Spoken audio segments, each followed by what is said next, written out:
Welcome to the In Love with PMDD podcast. I am your host, Dr. Rose, your PMDD relationship psychotraumatologist, and I help you stop the monthly PMDD breakups. PMDD is premenstrual dysphoric disorder. It is in approximately 1 in 5 women, and it makes you want to break up with your partner approximately 1 to 2 weeks before your period every single month.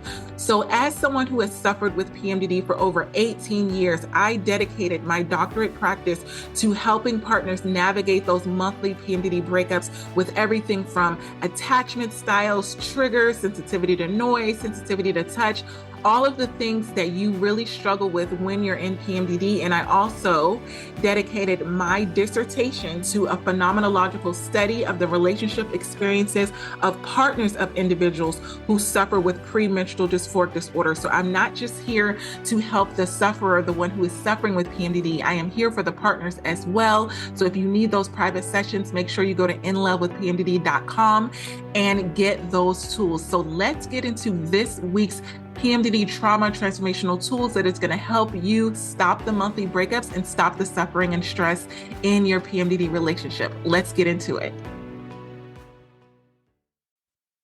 Today, we are going to be talking about 7 signs that say your PMDD is controlling your relationship. And I know how bad that sounds.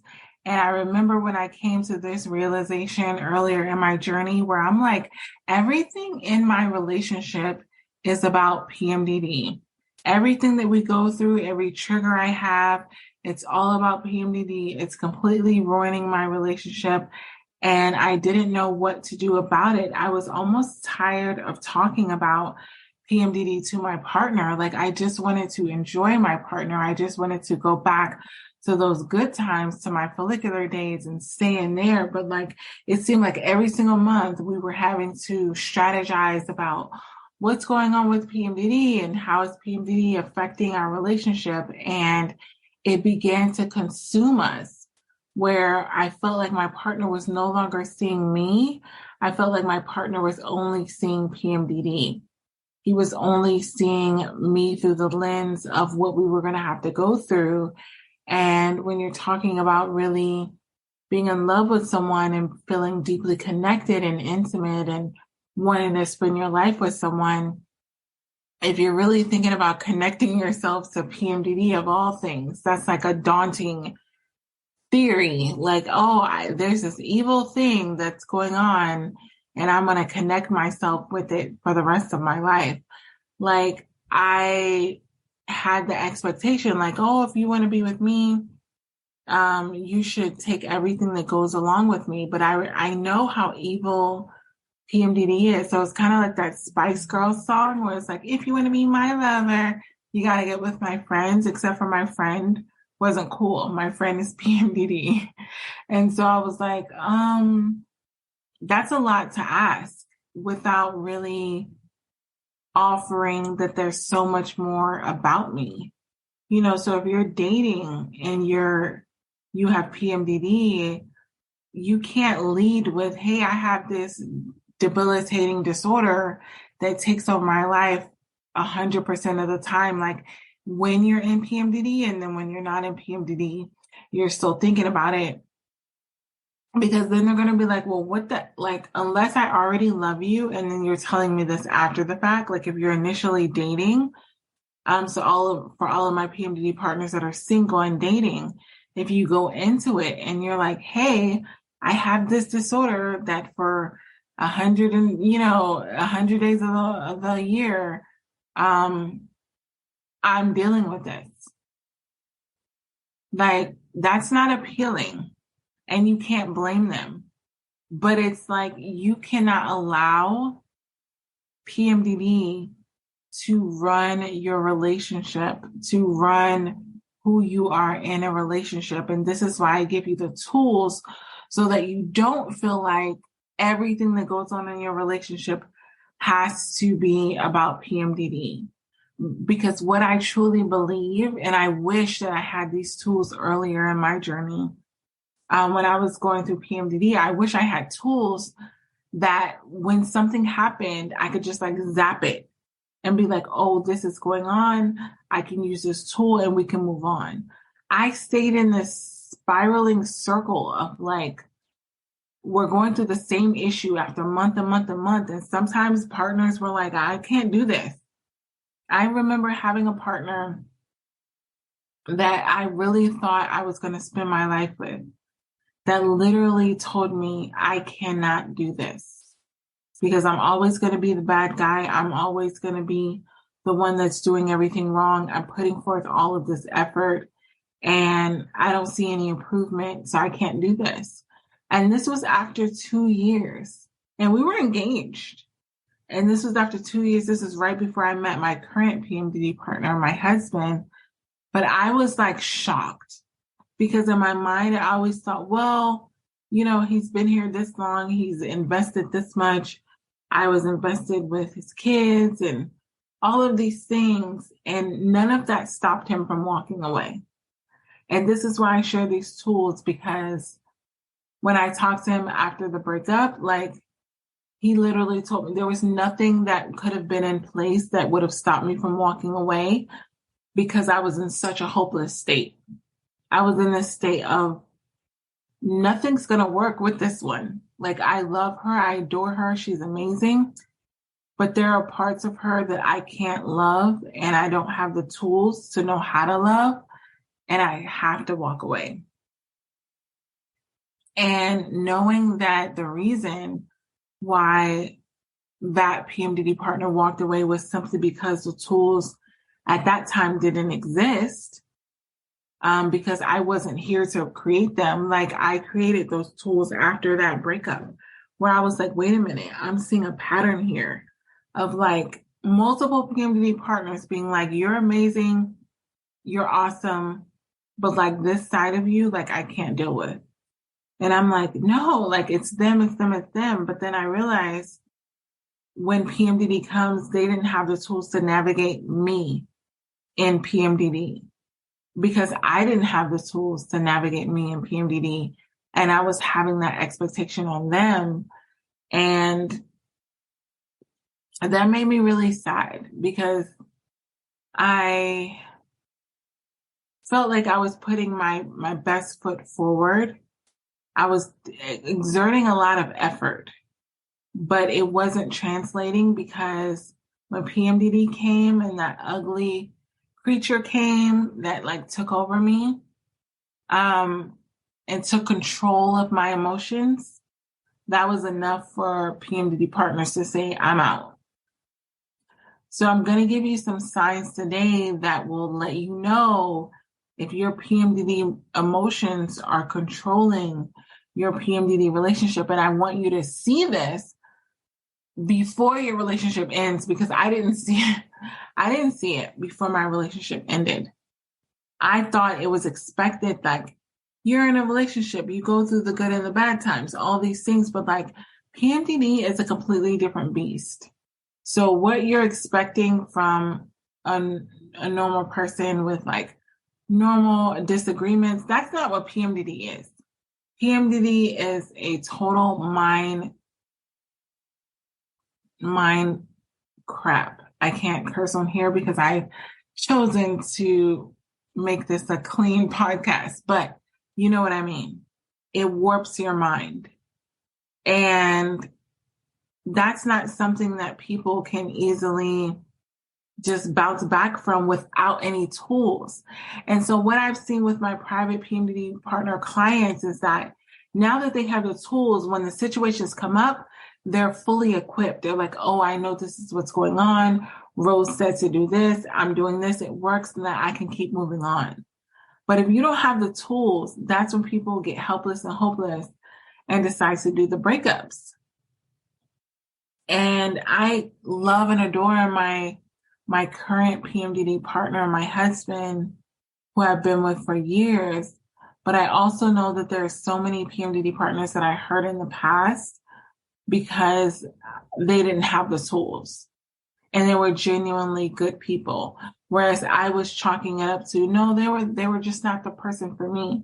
It wasn't that they weren't the right person for me. They just didn't have the right tools. So that's why I've dedicated my life to providing the tools for PMDD partners, because I don't want you to miss out on your actual person and settle for somebody else because you just didn't have the tools.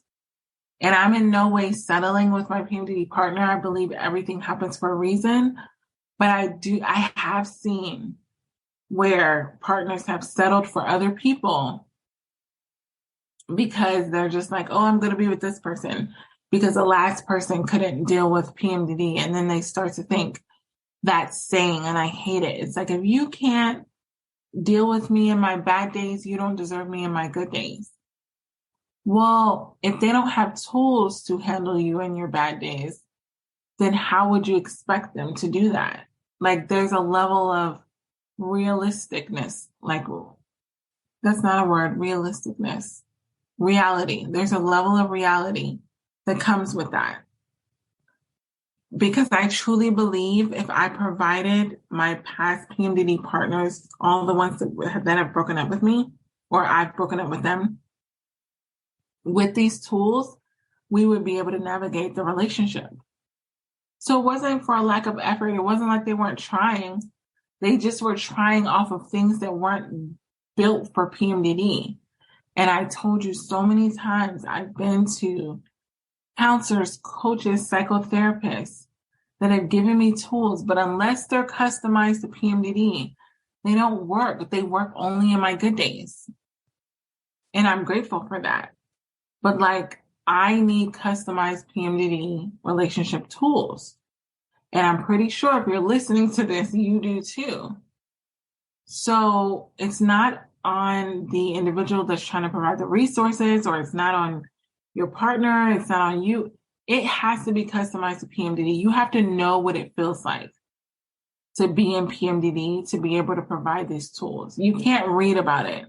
And I'm so grateful that as I'm going through my dissertation process, that there's so much about PMDD that's being added to the research so that practitioners can listen to it and review it.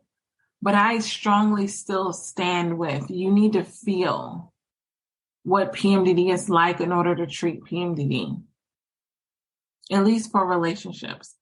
For other modalities, where it comes to anxiety or depression or certain things, you may be able to provide tools without actually feeling what that feels like in PMDD. But for relationships, you need to understand what it feels like to go from a secure attachment to feeling completely in love, to going completely, I don't even want to see you. I don't want to touch you. Like, you're creepy. Like, I'm attached, or I really need more affection, more attention. You need that in order to relate, in order to provide the tools. So today I'm going to talk to you, and really, I want you to really get into a mindset of reflecting.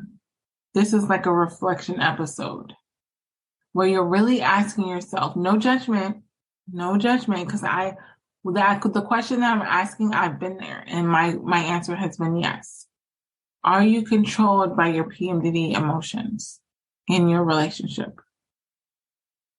Do you control your emotions when you're in PMDD, or do your emotions control you? Because everyone likes to think that they have control over their emotions, but there are plenty of common signs that shows that it's rare for someone to have mastered their emotions when it comes to PMDD. Like, it's almost like this impossible thing. It's like, no, I don't have control over my emotions when I'm in PMDD. But the problem is, our emotions lead our behavior. So if you're telling me that you don't have any control of your emotions when you go into PMDD, how much control do you really have over your relationship? So I want you to really answer these questions honestly and truthfully, and then hopefully it'll bring you to that conclusion of what's really going on in your PMDD relationship. So the first indication is that you procrastinate. And it's like, what does that have to do with relationships? Well, let's think about what procrastination is. It's the inability to get yourself to do something that you know that you should be doing. Eventually, you know that you're going to do it, but not at the best time. So when we procrastinate, why do we do this? It happens because you don't feel like doing it, so you find a way to squirm out of it. So in your relationship, are there things or conversations that you know that you need to have, issues that you know that you need to deal with, but you're just not dealing with them? Like, you know, you have an issue with how you co-parent, or you know that you have an issue with finances, or you know that you have an issue with how you both communicate, but you're just choosing not to deal with it. You're choosing not to address it. And not because you think it's going to magically solve itself or go away, but you're just thinking, if I procrastinate on it, if I hold it in, then maybe it'll be like less of a blow when I do talk about it, if I do talk about it at all. Nothing that you don't talk about ever works out. I'm going to repeat that. Nothing that you never talk about ever works out on its own. It's not going to magically just work itself out if you don't talk about it. And I know that it's so hard, and I deal with this on a weekly basis because I have PMDD partners in 54 countries right now, and I have sessions every single day. And we always talk about things that are hard conversations. And sometimes we get into that mindset of, I thought if I just didn't talk about it, like it wouldn't, I don't want to cause an argument. I don't want to cause us to fight. So I'm just not going to bring it up. But then when you go into the next week, you're dealing with that same issue because you haven't dealt with it. Every time that my PMDD partners and my private sessions talk about something, I provide them with a tool so that when it comes up in the next week, they have something to do about it. Because so many times you're going to have the same thing coming up again and again and again. It's not going anywhere. And until you have a tool for it, it's going to completely torment your relationship.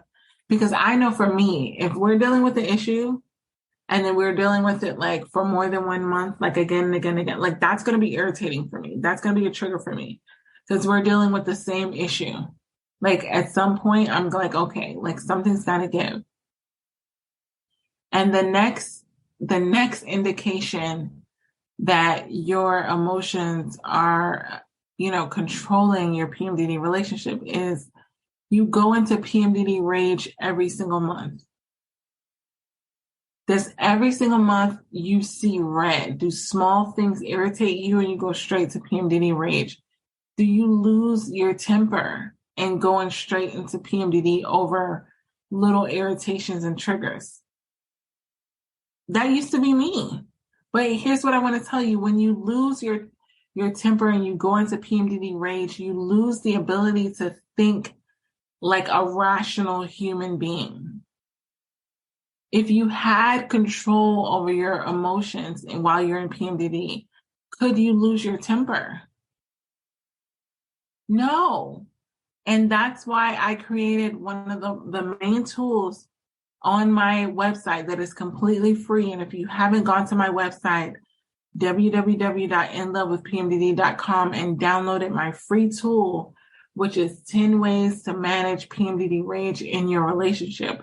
I give that to you for free because I know that it is such a torment in our relationships. Because once the rage comes in, everything falls away. Everything is horrible. And I want you to be able to have something that you can really lean on. So go to my website, download that free tool, but know that if PMDD rage is controlling your relationship, you have no control. Because that rage will take you to places that you never thought you would be. And you'll wake up the next day and you'll be like, how did I get here? So the next PMDD trauma transformational tool to question whether you're allowing PMDD to control your relationship is you do what is easy instead of what is needed. So at any moment, there's what you should be doing and what you actually want to do. And really, they're the same thing. So when you go into PMDD, you know how you should be in your relationship and how you really want to be in your relationship. Meaning, if you know that your partner needs affection, attention, validation, you know you should be giving that to them because when you were in your good days, you have no problem giving it to them. And so you're understanding that your disorder is cyclic. So like if I'm providing this to him or her when I'm in my good days, I should create that consistency when I'm in my PMDD days. So you know that you should be keeping on that same routine, or at least I hope you know. But it's a fight between what you know you should be doing and what you really want to do. You really want to isolate, or you really want to get that, you want to ask them for more attention and affection because now you're feeling insecure. You're in that fight when you go into PMDD of what you should be doing and what you actually want to do. So which one do you choose? Do you show discipline and do what you know that your PMDD partner needs? And by discipline, it means it's not based off of how you're feeling. It's based off of what you know that your PMDD partner needs. Or do you give in to the urge and just do what you want to do? Which is you may just want to isolate where you know that your partner needs attention, but you just choose to isolate instead. And so this is the biggest obstacle that we face when we go into PMDD. It's because we all know what needs to be done, but we can't necessarily get ourselves to do it because we're feeling all of these symptoms. We're feeling fatigue, we're feeling depression, we're feeling anxiety, we're feeling brain fog, we're feeling all of these things, and these are stopping us from doing what it is that we know our partner needs. But it is a decision because there have been plenty of times where I've not felt like acknowledging my PMDD partner. Like I've been in PMDD and I want to sometimes go into a hole. But I think to myself, do I go into a hole with my daughter? Absolutely not. I force myself to be there, to be present. Am I always perfect with her? Absolutely not. I don't think any PMDD parent is. But do I do that with my work? Absolutely not. I'm there. I'm present. I'm not full on, but I'm there. And so why do I feel like my partner is any different? Why do I give him less or think that I should be able to give him less than I give to my daughter or I give to my work? And so many times we fall into that trap of giving the respect to our different communities. We give more respect to, our bosses and our children than we do to our actual PMDD partner. And I've fallen guilty to that. And I had to think to myself, am I being controlled? And the answer was yes, I was being controlled. I was being controlled because I wasn't fully allowing myself to lean into my relationship. I was just thinking about my symptoms and how I should be poured into and what needed to be done for me. And so the next PMDD trauma transformational tool that's going to help you know if you're controlled by your emotions when you're in PMDD is, do you repeat your mistakes that you do when you're in PMDD? So one way of knowing that you're driven by your emotions is an inability to change your behavior. So when your emotions, when you go into PMDD, causes you to not be able to change your behavior, that means you're repeating mistakes. And that demonstrates that your intellect is being overwritten by your emotion. What that means is you know what you're supposed to do, but your emotions are taking over that. So if your powers of reasoning and your mindset was in place when you're in PMDD, you wouldn't repeat the same mistakes over again and again and again. And so many times that's the place that we found ourselves in where our partner has expressed, I don't want you to do this, I don't want you to do that, but you've continuously done it. And you've gotten to a place where it's now a habit. When you go into PMDD, you act this way And that means that PMDD has control over your relationship. You don't. Like when you get to that point, you are no longer in control. PMDD is. And repeating the same mistakes is very harmful because then you get to a point of recognizing, you know what?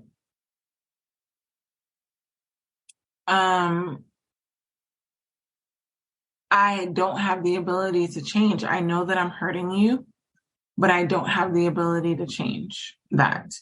And when you're asking someone to stay in that kind of situation, like if you're being really open and honest and being like, hey, we're going into this month of PMDD. I don't know how I'm going to treat you. I don't know how I'm going to act, but I want you to be in this with me. That's very unrealistic.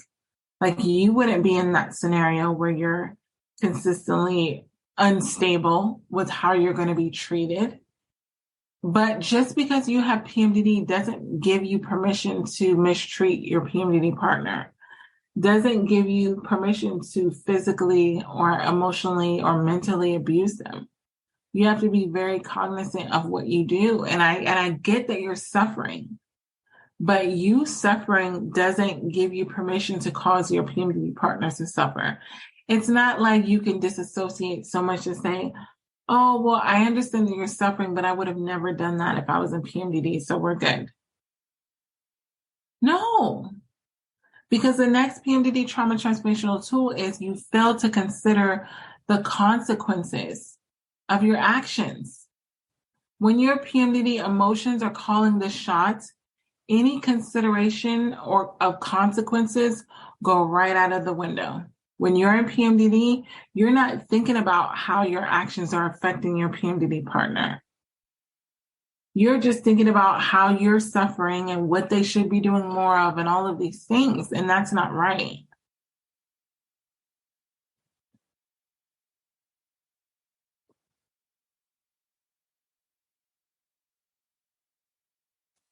So when you're deep in PMDD, if you allow your PMDD rage, your PMDD depression, your intrusive thoughts to be in control, your tendency will be to make yourself feel better without concern of your PMDD partner, because you're going to be thinking solely on your suffering, how you can make yourself feel better. You're not going to be thinking about how your actions affect your PMDD partner. You're just going to be thinking about, I'm suffering. I'm having these intrusive thoughts. My partner should be here to just deal with everything that I have going on, without really understanding that your partner is going through a lot on their own. And so that leads me into the sixth PMDD trauma transformational tool, is that you frequently regret the things that you say and do when you're in PMDD. So how often, I know this has happened so many times with me, like more than I could count. How often have you said something that you wish you could take back later while you're in PMDD, or you did something where you came out of PMDD and you're like, I can't believe I did that. So when you have those impulsive actions while you're in PMDD and those outbursts, they show that your emotions have a control over you that trumps your decision-making process. So if you were in a rational mindset, you would be like, okay, I'm not going to do this because I know that this is going to become the outcome.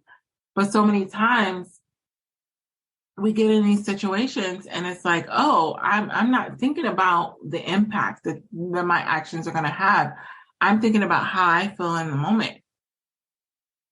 And when you're only thinking about yourself in the moment, you neglect your PMDD partner and you're leaving yourself open for them to leave the relationship, to not want to be invested. Because if you're only thinking about you in the relationship, why should they stay? Like, think about that. If would a person really feel safe being in a relationship where they know when their feelings get hurt that their partner's not thinking about them, they're only thinking about themselves? If they come to you and be like, oh, that really hurt my feelings, and you're like, oh, I don't know what to tell you, would they want to stay in that relationship? And I want you to really think about that. And the last PMDD trauma transformational tool, which is indicating whether your emotions are controlling your PMDD relationship, is that your actions and behaviors are influenced by your mood. Meaning, when I feel a certain way, I'm going to do a certain thing. Meaning, when I feel like being loving and affectionate to you, I'm going to do it. But when I don't feel like being loving and affectionate, I'm going to ignore you and I'm going to neglect you. That's a sign that your actions are influenced and controlled by your moods that go on in PMDD. And I want to tell you, in a relationship, you cannot, in a relationship with PMDD, you cannot base how you treat your partner off of your moods. Your moods are all over the place. But I want to ask you this. Do you make the same decisions regardless of your emotions? And I guarantee you, if you have PMDD, the answer is no. But what I want to let you know is those that are controlled by their emotions when they're in PMDD make different decisions depending on how they feel that day. So if I feel loving and if I'm in my follicular days, I'm going to give you all the things that you need. But then when I'm not in my follicular days, I'm in PMDD, I'm going to neglect you and go completely internal. And I'm probably going to either do one or two things. I'm going to go in a hole and hide and completely neglect you, or I'm going to start asking you for more from me. Like, I'm going to ask you for more for me. Like, I need more attention, more affection. Well, not that you're giving more, you're just asking for more. So I want you to realize that when you're getting into those circumstances and when you go into PMDD and you're suffering, you're asking your partner to give you more of something that you're not giving them more of. It's not like you're being super loving, super affectionate, and then you're saying, hey, I just want you to do more of that for me. You're giving them the same thing, but then asking them for more. Pay more attention to me. Give me more validation to let me know that you're not leaving me. Ease my insecurities. Give me more attention and validation so that I know that you love me. Are you giving them extra? No. But that's the expectation. It's like, hey, you're with me. You're supposed to be giving me extra. Are you giving your partner extra? Is it balanced? And I know sometimes relationships are not always 50-50 where everyone's giving the same amount of effort, but you don't have the right to request for your partner to give you additional effort and you're still giving them the bare minimum. Think about what it is that they need. Because if not, they're going to burn out. And what I mean by burnout, they're going to be spinning their wheels because they love you and care about you, giving you all these things. Meanwhile, they need stuff and they're suffering in silence. So I want you to really think about this. How much control do you have over your emotions when you go into PMDD? Do your emotions drive your thoughts and your behaviors when you go into PMDD? It is not easy to learn how to override our emotions when we go into PMDD and allow us to get back to that place of rational thinking. We are all masters of justifying what we desire. When you go into PMDD, you have the ability to convince you and anyone else that what you're wanting is really true. But when you come out of it, is that a fact? So what I want you to do is I want you to think about really committing yourself to making an effort to think, pause before acting or speaking, to not let your emotions when you're in PMDD to reflect your behavior. There's been so many times where I've not wanted to act loving and affectionate to my PMDD partner. I'm going to be very honest with you. I didn't feel like it. It was the last thing that I wanted to do. But did I do it? Yes. And you know why I did it? Because that's what he deserves. And I remember that, not when I'm in PMDD, but I remember it when I come out of PMDD and I think about the type of person that he is, when my mind is rational. So what I want you to do is not judge your partner when you're in PMDD, because that version of your partner is going to sound horrible, because they're going to sound selfish, and all of these horrible things go through your mind when you're in PMDD about your partner. But when you come out of PMDD, you see them for who they truly are. And I'm pretty sure you're not like crazy to be with a person that you genuinely at some point didn't want to be with.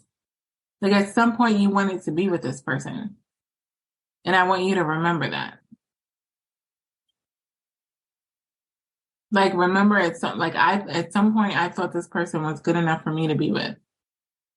Because sometimes we make it seem like, oh, this person just laid on my, just came and just fell on my lap. No, you chose this person for a reason. Don't let your PMDD emotions control your relationship so much that you forget. Never forget why you originally wanted to be with your PMDD partner, and never forget why that is one of the best decisions that you've ever made. Because they're there, and whether you see it in the moment while you're in PMDD or not, they are your person. And if they're not your person, that's a whole nother episode and conversation. But I want you to have that conversation with me so we can rationalize, is that you or is that you in PMDD? Because I've been able to convince myself a million times that my partner was not for me when I'm in PMDD. Absolutely. I could convince you right now. I could do a whole episode and make you feel like, oh my gosh, Rose, you should totally leave your partner. Because that's how it is when I'm in PMDD. I'm able to convince myself this is not the person for me. Absolutely not. But is that facts? No. That's my PMDD emotions running my relationship. And all that leads to is breakups. And I don't want that for you. I feel like at this point, I've been through enough breakups that I'm like trying to like not cause that for anyone else. Because as much as we try to glamorize breaking up with our partner, it sucks. Once you emotionally open yourself up to someone, really lean into them, and then they leave or you leave, it sucks. So like, stop glamorizing PMDD breakups. Like, I'm doing me, but no, it sucks. You doing you sucks.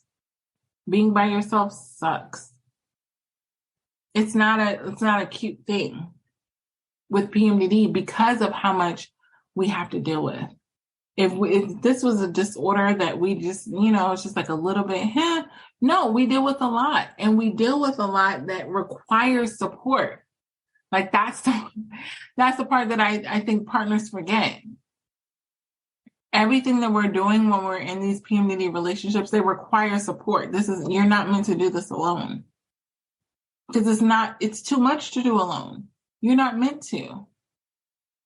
But sometimes we try to pile so many things on ourselves. I can do this and I can do that and I can do this for everyone. Listen. I'm all for being independent. I'm all for being capable. But when PMDD comes, PMDD will shut you down. Like regardless of how capable you are. So this is not a reflection of what you're capable of or who you are as a person. This is the reality of what you're dealing with, what you're suffering through. Don't feel bad about just dropping it and being like, listen, I did the best I could. I know.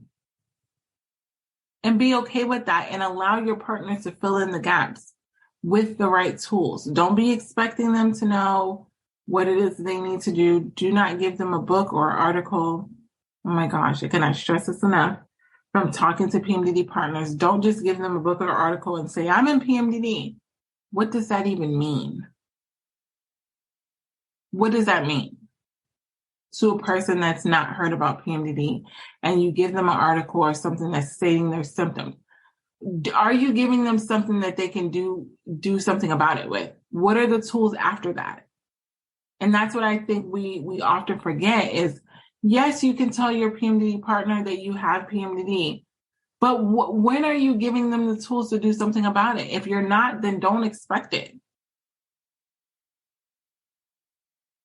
That's why I created the PMDD Partners Breakup Academy, so that once you tell them, I have PMDD, they have somewhere to go.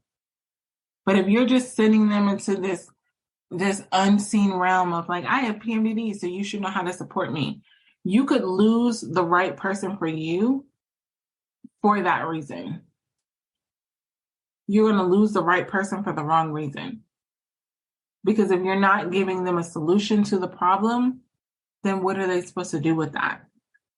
And then you can be like, oh, it's on them to figure it out. You don't even know how to figure it out. How long did it take you to find me? Exactly.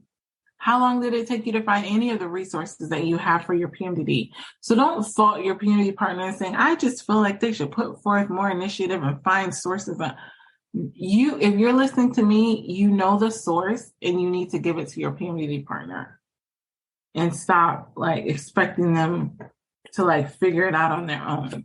Because I know doctors, because I'm in the realm of getting my doctorate, I know professors, doctors, psychotherapists, they know nothing about PMDD. So if you're thinking that your partner should just magically know how to handle it, you're wrong. I have people that have had their doctorate degree, they've been doctors in practice for over 20 years, and I say PMDD, and they're like, what is that? And I'm like, okay, thank you. Like, specialist, you know what I mean? And it's not an testament to them, but it's so new in the literature. Like, it's not a thing. So if you're putting the expectation on your partner to know about tools, create tools, like, just give them my tools. Like, stop, don't do that. Don't set them up for failure. Because I truly believe that if your partner knew what to do, they would do it. But I really want you to think about this after this episode. Are your PMDD emotions affecting or destroying your PMDD relationship? And if they are, go to my website, get the help that you need so that this doesn't happen and that your partner doesn't get into that place of feeling hopeless. And then we end up back in the realm of those monthly breakups. We got this. I hope this PMDD episode helped you and your partner in your struggles within your relationship. And if this is something that you know that you need help with and you need further support, individualized support, make sure you're going to inlovewithpmdd.com and you're getting those private sessions to really work through what you're going through in your relationship, specifically in regards to PMDD. And also, I want you to leave a 5-star written review on Apple Podcasts. What this does is it helps other PMDD sufferers and partners find this show that can help them get these free PMDD relationship tools. I remember what it felt like to not know that there were tools out there specifically for PMDD relationships. So I want to make sure that you are sharing these tools with others, share them on your social media, share them with people that you know that are also struggling in their PMDD relationships. Until next episode, this is Dr. Rose, your PMDD relationship psychotraumatologist. One more thing, I almost forgot. I now have the Fresh Start PMDD Partners workbook. What this workbook can do is if you've had past traumatic experiences with your partner, past fights, past arguments, and they keep coming up every single month in PMDD, I created a Fresh Start workbook so that you can deal with all of the traumatic experiences that have happened in the past in PMDD rage and all of these things so you can stop going through the same cycle again and again and again. So get that workbook. It comes with a video episode of the actual podcast that I recorded on getting a fresh start in your PMDD relationship. So you're not continuing the same cycle again and again and again. So make sure that you get that workbook. And if you need those individualized counseling sessions, you know where to go, inlovewithpmdd.com. Until next time, we got this. Love you.